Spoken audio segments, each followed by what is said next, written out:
কিয়ামতের মাঠে 7 শ্রেণীর মানুষকে আরশের ছায়ায় ছায়া দিবেন ইনশাআল্লাহ তাআলা, যেদিন তার আরশের ছায়া ব্যতীত অন্য কোনো ছায়া থাকবে না।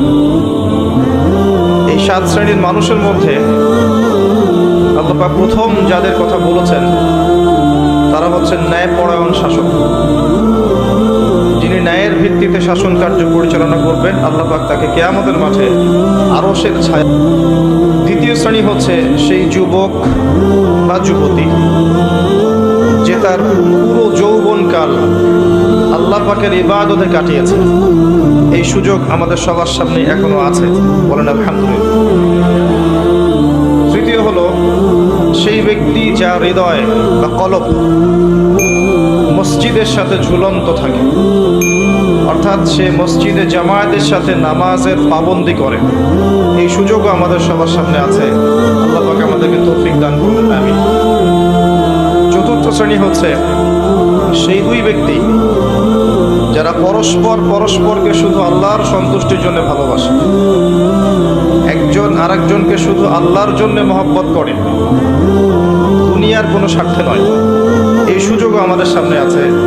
আল্লাহ পাক আমাদেরকে একে অপরকে আল্লাহর জন্য ভালোবাসার তৌফিক দান করুন। পঞ্চম হচ্ছে সেই শ্রেণী অবৈধ সম্পর্কের জন্য আহ্বান করে, আর সেই যুবক বলে যে আমি আল্লাহকে ভয় করি। একজন নারী সুন্দরী উচ্চ বংশের, সে একজন যুবককে আহ্বান করে জেনার জন্য, আর সেই যুবক বলে আমি আল্লাহকে ভয় করি। এই যুবককে আল্লাহ পাক আরশের ছায়া ছায়া দিবেন। এই সুযোগ আমাদের সামনে আছে।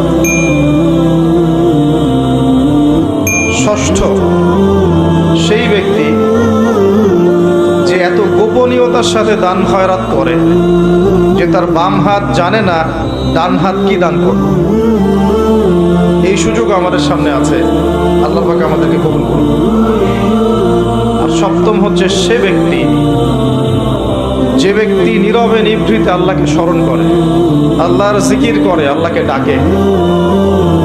আল্লাহকে ডাকতে ডাকতে তার দু চোখ দিয়ে অশ্রু প্রবাহিত হয়, চোখ দিয়ে ঝরঝর করে পানি পড়ে। আল্লাহর স্মরণে যার অশ্রু দিয়ে ঝরঝর করে পানি পড়ে, আল্লাহর ভয়, আল্লাহর স্মরণে, এই ব্যক্তিকে আল্লাহ পাক আরশের ছায়ায় ছায়া দিবেন ইনশাআল্লাহ।